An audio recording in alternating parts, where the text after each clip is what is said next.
In this video, I will show you how we can define rapidly the business model of our project by using a modified version of the lean canvas method adapted to the method I described in the 8 steps to innovation.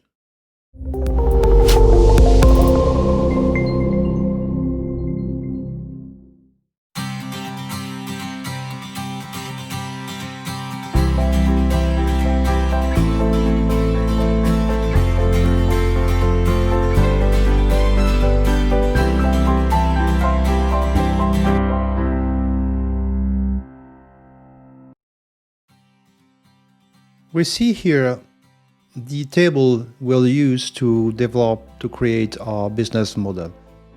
This business model template is based on the lean canvas template, but it has more cells than the lean canvas model because we are using the method presented in the 8 steps to innovation. So that creates more intermediate step that will allow us to come with a smoother process. What you see here at the top is that, of course, you can put the name of your project, you can put the date, etc., but you have the iteration. That means that the business model we are developing here, it's a working document. It's not written in stone, and initially, first iteration, we will have a lot of hypotheses about what we think about the problem, the people, etc., how we can solve the problem. But what is important is to test as soon as possible this hypothesis, which is actually going outside, asking the different people what they think about our solution, what they think about the problem, how they are impacted, and come back and modify this initial model, the initial document, filled with hypotheses, with something that will contain more facts and more information. That's why this business model will evolve through an iterative process until we have something that is solid and create a realistic description of the whole business model we want to develop. How do we fill this type of table? Actually, there's an order we must follow, and we will see here how we can do it. So the first thing is that we must begin by identifying the problem. In other videos, when I describe the 8 steps to innovation, I explained that the innovation process begins with a problem. And we saw that, I won't explain in details here, we saw that the problem is described not per se, but through the symptoms of this problem. So what we must do is to identify the different symptoms of a given problem. Here, finding the 3 most important symptoms will be good. Doesn't mean that you cannot come with more. It doesn't mean that you cannot come with less, but if you find 3 symptoms, that will be good. Second thing will be that we must identify actually our customers or our users. Who are the different group of population who can have this problem, can be exposed to this problem. And there could be a different type of population. This is where we list them. And still, if we can find 2-3 different group of people, that's good. Then the next step for us is actually to pick up one group of population, and we can narrow it, etc. So we describe our first customers. The first customers are not the same as the early adopters. The early adopters in marketing are people who will adopt an innovation for a given reason. Here, we actually narrow the population of potential users potential customers to a specific group of people. Why we do that? Because the third step will be to assess the impact of different symptoms to this specific population. A problem can have different symptoms, but not all symptoms will impact a given population. Some can impact a population, some don't, and other symptoms will impact another population.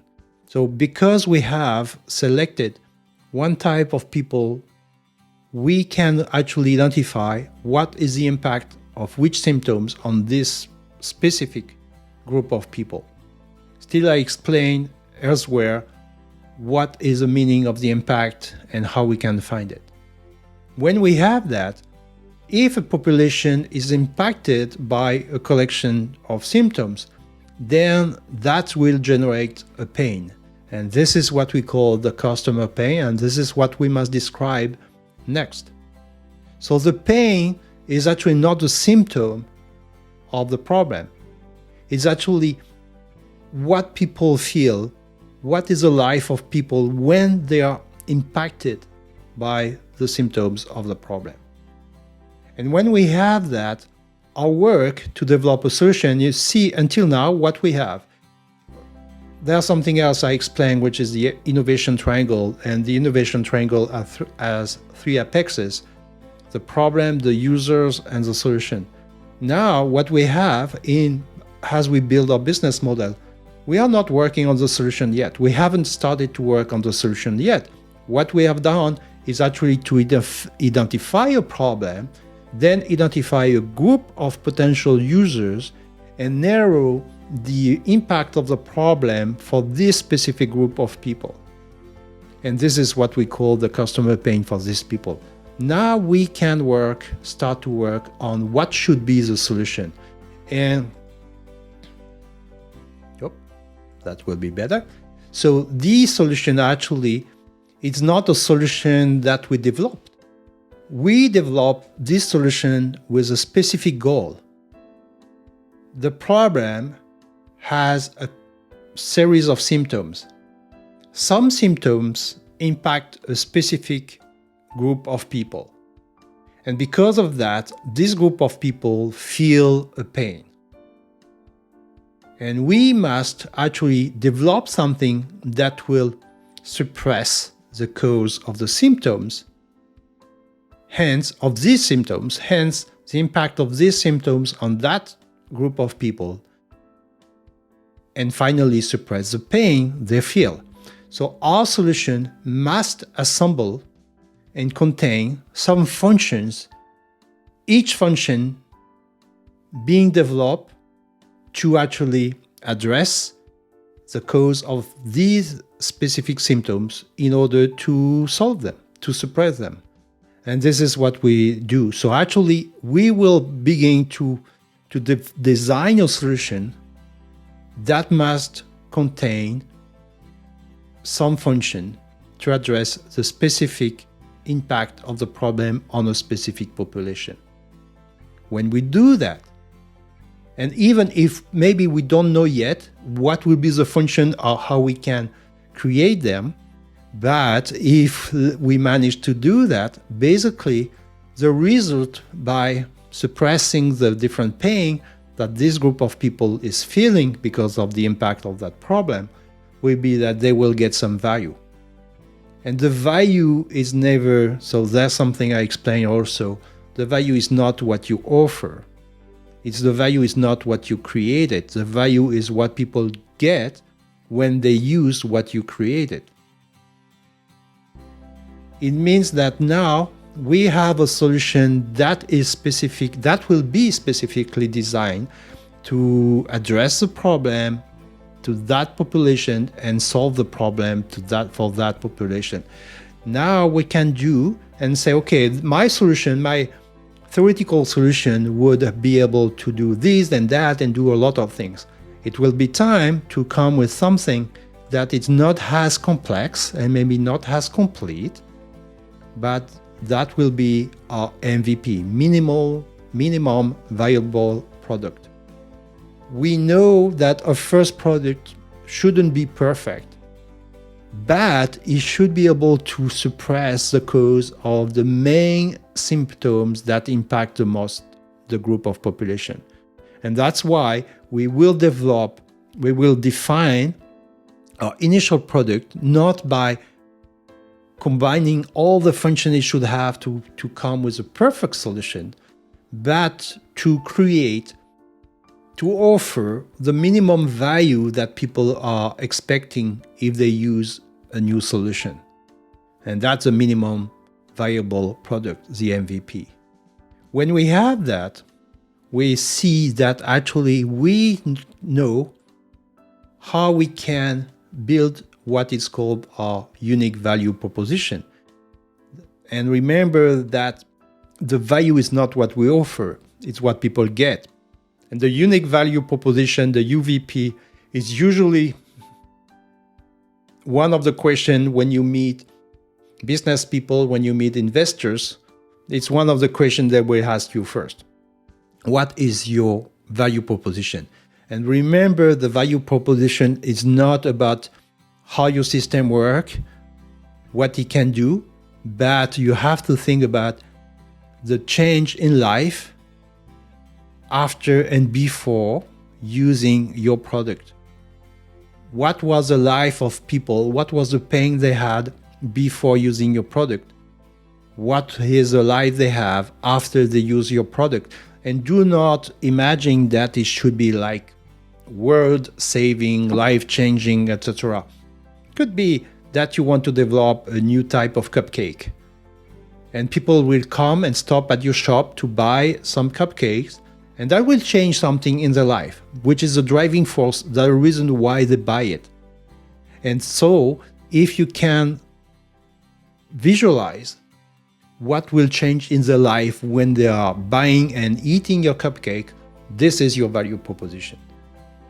Now, when we have here, you see in yellow, we have the problem and we have the customers. And I told you that in the innovation triangle, the last apex, it's a solution. So in orange, we have the solution, the function, the minimum viable product, the value proposition, and the value people get when they use your solution.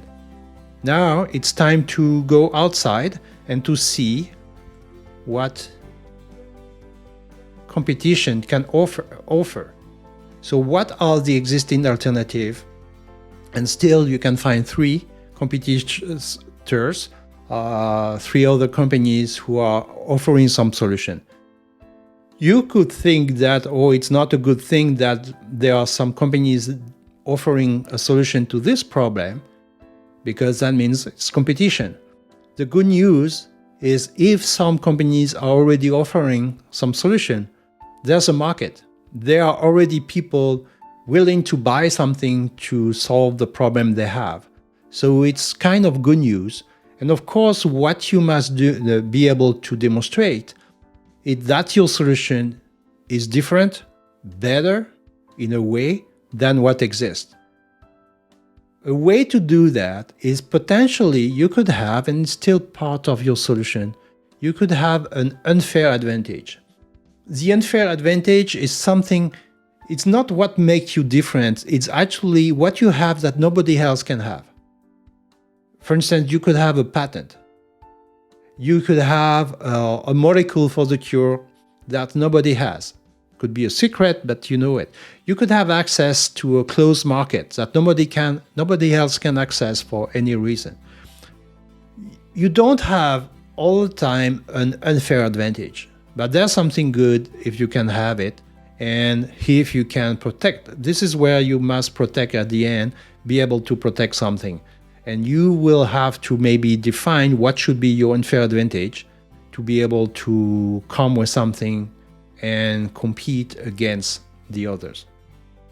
Now, we saw in yellow, we have actually the problem. The problem is a problem specific to a specific group of people. In orange, we have what is the solution about. Now let's move to the business side, what we develop. So we saw that we must know the competition, existing alternative. we can work also on how we will distribute our product. What will be the distribution channels? Will it be over the internet? Will it be in shops? Do we have our own shops, etc., etc.? Should it be door to door? Whatever. And still, you don't have to identify 3, but it's good. But 1 or 2, it's okay. But don't come with 6, because you want to focus on 1 or 2 distribution channels, and maybe 1 it will be okay. Of course, in the distribution channel, we could have a side box where we put some note about how we want to communicate with people. Because if you open some shops, or if your product is in the mall or in supermarkets, or if you sell over the internet, your communication and marketing campaign will have to adapt to this. So that's something you must think about.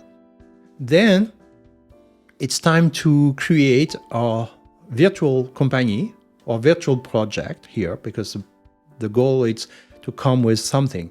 And the next step will be to identify which key structure you need to have to be able to develop and run and commercialize. Let's say that you are offering a service, or you have some application, a phone application, for instance. So maybe you need some 24/7 hotline to help to provide support to customers and provide help when they have some issue in installing or running the application. So this is a type of key structure you need. You need some hotline with people being able to work. The same, you need a factory. You need a factory to build your product. You aim to create some batteries, so you need a factory to build the batteries actually. So that will be the type of key structure you must have to be able to develop your project. Then, maybe you don't want to have to do everything by yourself. So you need to identify what should be the key partners. And the key partners is not the name. You don't have to come with a company name. But if you want someone, if you need to develop some website and you need to develop some internet strategy and marketing, do you want to develop it to do it by yourself, or do you want to have a company taking care of your building your website, etc.? So that would be the type of key partner you need to find. And you know that you need to find a computing or marketing, online marketing company able to do this for you. And of course, you will pay them. And then when you know that you must find someone, you will be able to explore and ask competition, because you know what you need. And so you will be able to explore who could be your providers. Finally, we are coming to, so we had actually the competition, the distribution channel, and we have the structure we need. So the structure could be, that's a structure you need. And then the structure, either you want to keep it in your company, so you must develop it inside, or you want to outsource it and have someone else taking care of it. Could be, for instance, the key structure, you need some accounting department. You want to have your own people, or do you want to actually do it by yourself, or just work on an application, or do you want some office, some company, accounting company taking care of it? This is you who decide. Finally, the financial part will be the cost structure. So here, it's not about how much it will cost, but it will be what will be the item that you must spend money on it. Hotline, 24/7 hotline to support customers. It can be inside, internal, can be another company. Still, that's something you must pay for. So still, you don't have to put numbers here, because you don't know yet, okay? That would be another step, but would be the same. And now you have finally the revenue streams, and the revenue streams is how you make your money. Let's say that you sell water softeners. So water softeners, there are different ways to generate revenues. First stream is you sell water softeners. Second stream, you rent water softeners.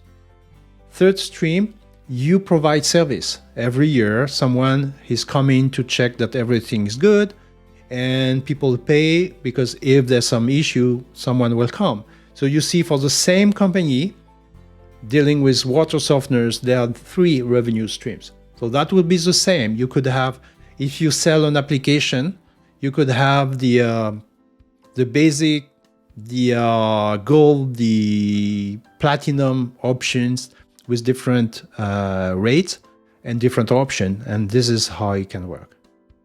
Okay, so here we saw how we can fill a business model template based on the 8-step to innovation path, and using actually as a starting point the excellent lean canvas model, but just with some slight modification to be able actually for us, mostly when we are scientists or engineers, be able to address the transition between the engineering and scientific development and the actual business side that we must to address in a more realistic way.